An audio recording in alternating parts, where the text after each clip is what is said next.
Hi, I'm Dr. Mark Payne. This is Science in Brief number 415. We're going to take a look today at strength and fatigue in men versus women.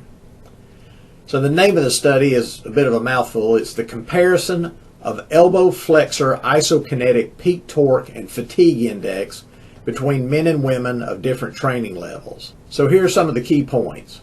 The current literature notes certain differences in muscle strength and fatigue tolerance between men and women. But one important point that the authors of this study noted was that most of those studies utilized prolonged or intermittent isometric contractions when they did their comparisons.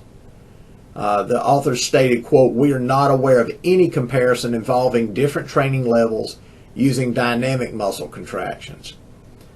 In this study, they had 68 subjects. They were divided into 4 groups. They had men who had been training with resistance training and a group of men who were not resistance trained, and the same with the women. They had a group of women who had some experience in training with resistance exercise, and they also had a group that was not trained in resistance exercise. Basically, all the subjects were approximately 25 years, plus or minus about 5 years. They were evaluated using an isokinetic dynamometer. Basically, they were testing elbow flexion or bicep strength. And what they found was that the women tended to produce less torque, meaning they had less strength. That's probably to be expected for women to have less strength than men on average.